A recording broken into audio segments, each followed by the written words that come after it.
2:23 de la tarde y nosotros vamos a seguir con nuestro programa entrevistando al señor Richard Tapia. Con el que acabamos de hablar. Estamos con el profesor Juan Cadillo. Él forma parte del equipo técnico del profesor Castillo, forma parte de la gente que acompaña al candidato a la presidencia, Pedro Castillo, y hay que reconocerlo, es un profesor muy reconocido que ha estado considerado entre los 50 mejores profesores del mundo en una selección que se hace bastante seria. Profesor Cadillo, un gusto conversar con usted. Gracias por estar con nosotros.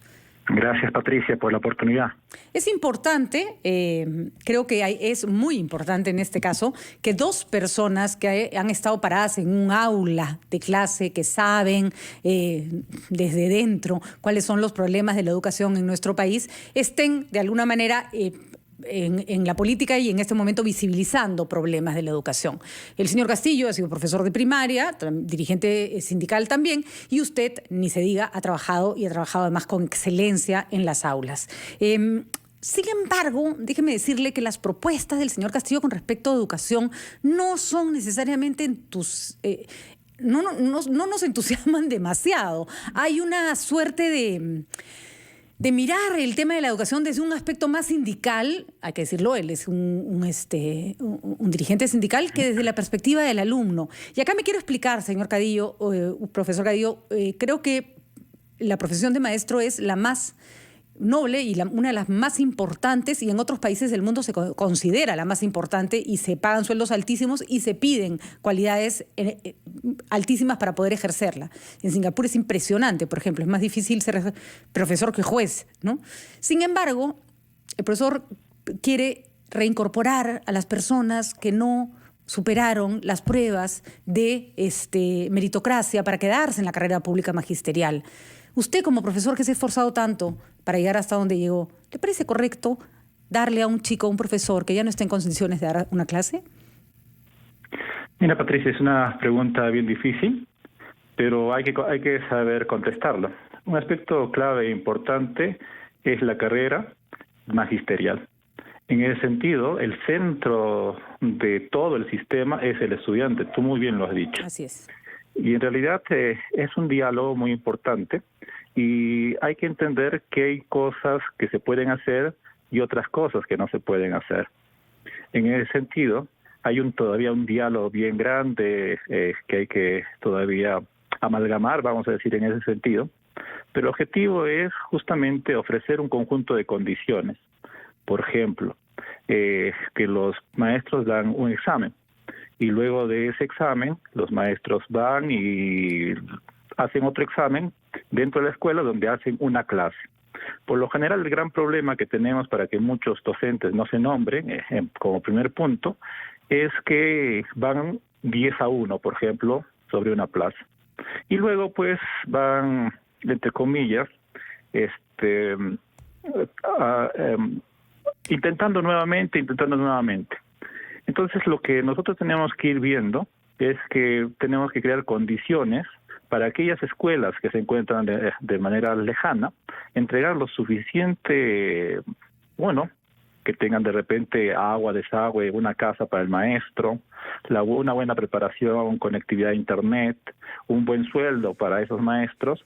Entonces, posibilitar o impulsar que aquellos docentes que pasan el primer examen puedan ser nombrados rápidamente, reubicados. Y una cosa fundamental, pues que podamos abrir y debatir si esa circunscripción donde de repente concursan, podamos abrirla.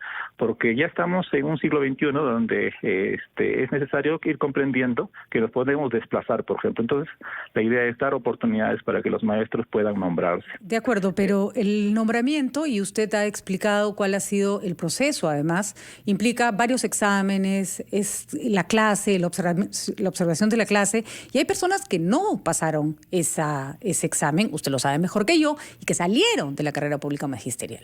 Y salieron porque se les dio la oportunidad, examen 1, capacitación, examen 2, capacitación, examen 3, capacitación, chao, no se puede hacer más. Desgraciadamente, y usted lo sabe mejor que yo, en los años 80 se abrió la entrada para muchos maestros que no estaban capacitados, a los cuales les agradecemos el enorme esfuerzo que han hecho, pero ya no se puede seguir arrastrando un problema, porque el que sufre es el chico que está parado en esa clase, sentado en esa clase, frente a un profesor que por más esfuerzos que haya hecho no alcanza el nivel que se necesita. Entonces la pregunta es, o sea, ¿a usted le parece que esa propuesta del señor Castillo de voy a ir a reincorporar a todos los que sacaron es válida, o como profesor que va a acompañar este proceso, más bien va a tener las agallas, digamos, de decirle, disculpe, en esta medida no estamos de acuerdo, ¿no? Mira, hay cuestiones fundamentales y trascendentes. Tú mismo lo has dicho. Una cuestión crítica y relevante es el estudiante.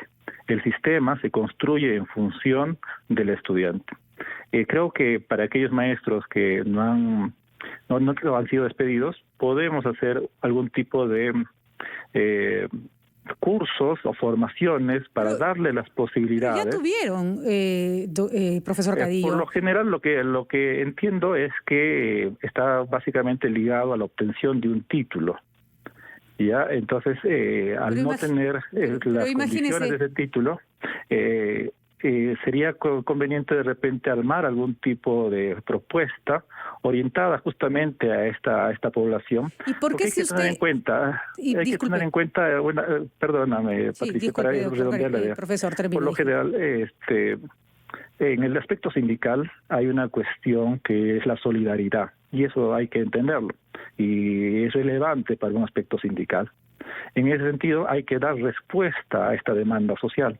Pero la demanda social, por eso le estoy diciendo, la demanda social está orientada a preparar a esos maestros para que, si se dan las condiciones, para que puedan volver. Pero si no se dan las condiciones luego de una preparación, de una inversión del Estado en función de esta demanda social, entonces es obvio que no se puede hacer más, ¿no? Pero necesitamos ofrecer un conjunto de alternativas. ¿Hasta cuándo? Porque el señor Castillo no ha hablado de todo eso de lo que usted dice. De hecho, los voy a reincorporar.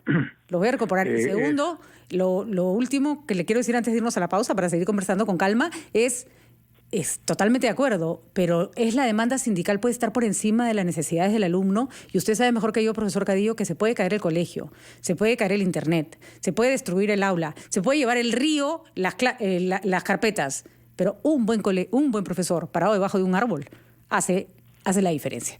Por supuesto, esas no tienen que ser las condiciones, pero lo que hace que un chico aprenda o no aprenda es un maestro. No una silla, no un libro, que por supuesto tienen que estar. Vamos a una pausa y regresamos para seguir conversando sobre este punto que es indispensable, porque el candidato es profesor. Y, por ejemplo, su visión de la educación nos define qué tipo de presidente podría ser en otros ámbitos. Por lo menos es una percepción que desde acá manejamos y que nos gustará seguir comentándola con usted. Vamos a una pausa.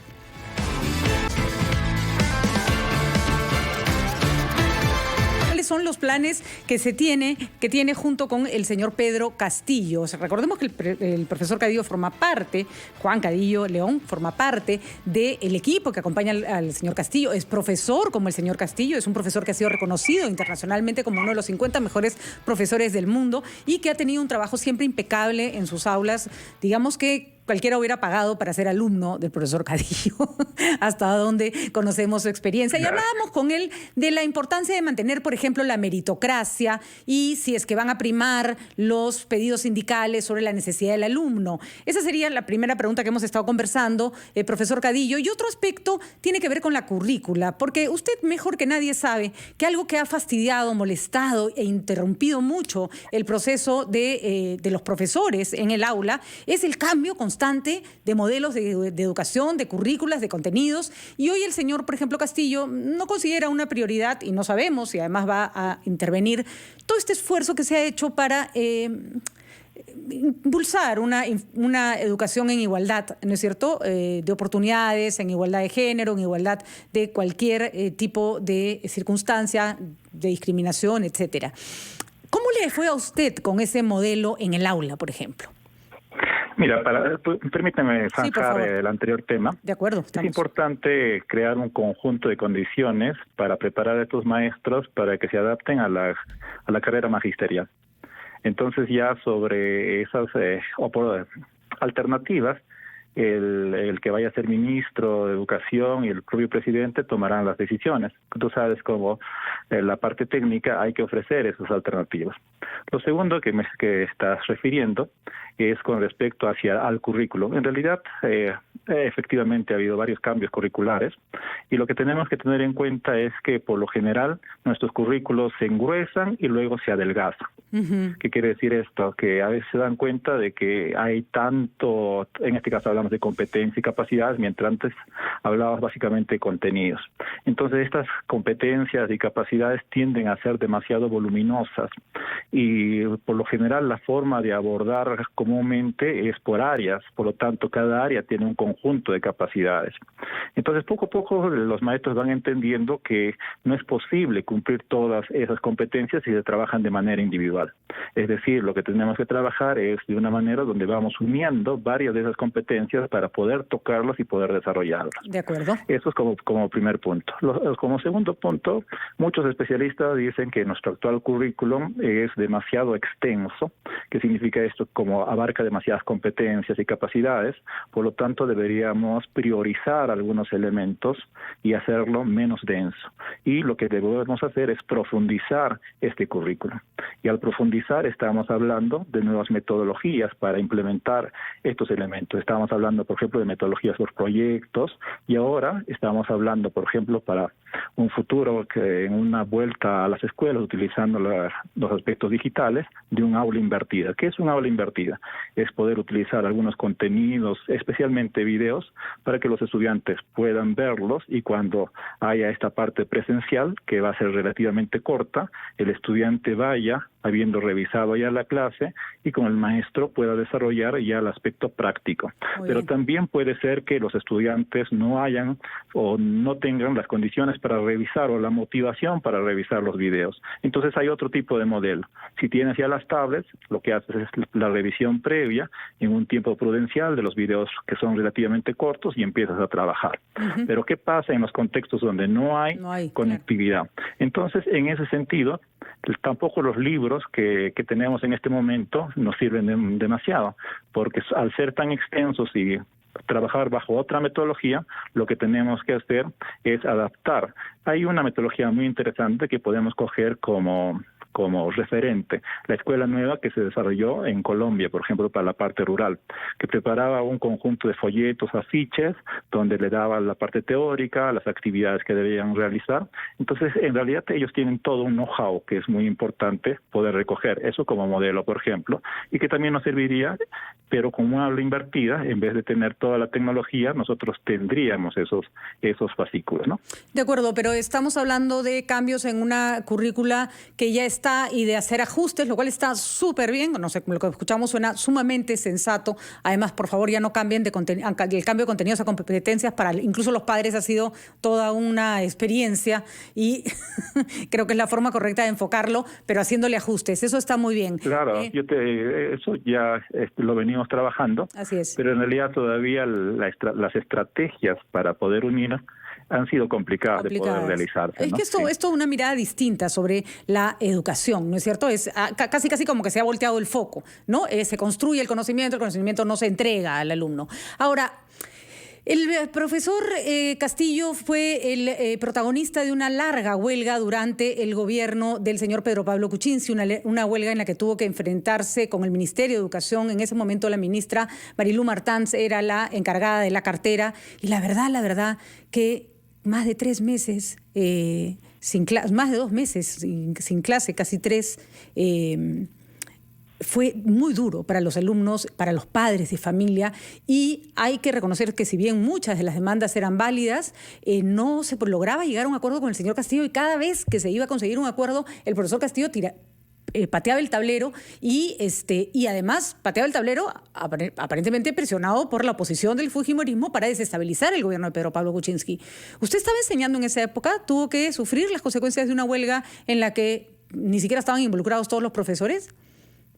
Bueno, en realidad era una huelga justa porque necesitábamos reivindicaciones salariales. Uh-huh. El otro elemento era la evaluación.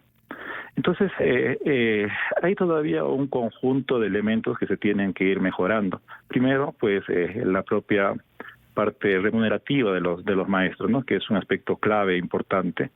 Y también la preparación. Mira que en realidad el Estado, como Estado, tenemos una gran responsabilidad. Si nosotros solo miramos los pedagógicos, más del 40% de los docentes son contratados. Y vamos a tener en cuenta su sueldo, y este sueldo casi llega a los 2.000 soles, es decir, menos que un profesor de primer nivel. O sea, de la escala magisterial. Sí, de la escala magisterial. Entonces, imagínate, y encima, dentro de estos pedagógicos, los profesores tienen que luchar cada semestre para un nuevo contrato y tienen que volverse a adaptar. Entonces tenemos grandes problemas formativos ahí, y luego de no haber invertido en estos elementos, lamentablemente el Estado luego pide, pues a través de diferentes evaluaciones, que el propio maestro se haya preparado o que rinda, ¿no? Entonces ahí en realidad tenemos que ir al meollo, ¿no? Tenemos que invertir más en la formación de los maestros. Le decía desde el momento, no es que no fueran válidas las demandas, pero ¿le parece lo que preocupan del señor Castillo en este momento y que mucha gente mira con desconfianza son las formas como quiere resolver los problemas? Una huelga de más de 2 meses con los chicos en casa, que usted sabe, es prácticamente un bimestre completo que se perdió en las clases escolares, y usted sabe perfectamente, profesor Gadillo, eso no se recupera. ¿Es la manera de las reivindicaciones? ¿Es la forma? Otra vez, ¿estamos poniendo a los chicos en el centro de la atención o vamos a seguir poniendo las demandas sindicales en el centro de la atención? ¿Hay alguna forma de que se puedan satisfacer esas demandas sin perjudicar a los estudiantes? ¿El señor Castillo tiene alguna fórmula para eso? Mira, sí hay una forma, tenemos que invertir más, pero tenemos que ir construyendo capacidades. Entonces esas capacidades empiezan por la reivindicación de los maestros con mejores sueldos, mejor preparación. Acordémonos que en realidad la escuela tiene que equilibrarse. Tenemos una gran debilidad con respecto a la igualdad en la escuela. No es lo mismo trabajar en la punta de un cerro que trabajar en las mejores escuelas de las ciudades más grandes. Entonces, en realidad hay toda una heterogeneidad con respecto a los tipos de educación que nosotros tenemos. En ese sentido, el pilar de todo el sistema, si bien el estudiante es el centro, el pilar de todo sistema es el maestro. Si nosotros no invertimos adecuadamente en los maestros, creamos sistemas para que ellos intercambien conocimientos, redes educativas, entonces en realidad el problema va a seguir subsistiendo en el tiempo porque no vamos a obtener una mayor calidad. De acuerdo. Entendemos el punto. Ojalá que se encuentren mejores alternativas que paralizar o que tomar decisiones que no se pueden sostener. Acá hemos defendido siempre que la prioridad de la educación es el maestro. Finalmente, ¿se va a respetar la ley de la carrera pública magisterial que costó tanto trabajo implementarla desde el gobierno del señor García y se continúa en el gobierno del señor Humala, o van a empezar otra vez de cero? No, es imposible empezar de cero. En realidad lo que se tiene que hacer es revisar la carrera magisterial, entendiendo que ya varios especialistas han dado un conjunto de lineamientos para mejorarla, ¿no? Por ejemplo, el número de escalas. En el Consejo Nacional de Educación se ha hablado, por ejemplo, entre los especialistas, de poder aplanar el número de escalas, por ejemplo, porque es demasiado tiempo el que puede llegar un maestro hasta la 7ª escala, por ejemplo. Y así vamos a encontrar, pues, efectivamente diferentes tipos o diferentes elementos de la carrera que es perfeccionable, ¿no? Lo ideal es que tenemos que ir perfeccionando y, como te decía, la clave acá es que nuestros maestros estén mejor preparados, mejor pagados y que realmente el sistema, como sistema, responda a esta calidad que nosotros necesitamos. Y eso implica también, hay un tema que espero que, Patricia, me permitas, rapidito, es importante introducir la tecnología, ¿no? Sí, claro. Y para mí me parece clave que estamos planteando fundamentalmente trabajar ese tema con respecto a las niñas, porque cuando vemos en todo el sistema las niñas son las menos privilegiadas. Ay, recuérdeselo al señor Castillo, profesor Gadillo, recuérdeselo al señor Castillo que le parece que no nos quiere mucho a las chicas. La verdad, eso se refleja en su voto femenino, que es bastante más bajo que su voto masculino. De verdad, fíjese en las encuestas. Yo creo que es un aspecto importante. Porque por algo será que le falta hacer énfasis en eso, y esperemos que escuche la voz de maestros como usted, que recuerde que los niños están en el centro de la educación educación y que la fórmula niño maestro es justamente lo que se tiene que impulsar. Muchísimas gracias, profesor Cadillo. Vamos a ver si estas medidas se concretan en cosas que, como usted ha dicho, no se puede dar marcha atrás con la carrera pública magisterial. Se pueden ajustar algunas cosas, pero no se puede retroceder sobre lo avanzado. Muchísimas gracias. Son las 2:58. Gracias al profesor Cadillo por haber estado con nosotros y nos vamos a una pausa y regresamos.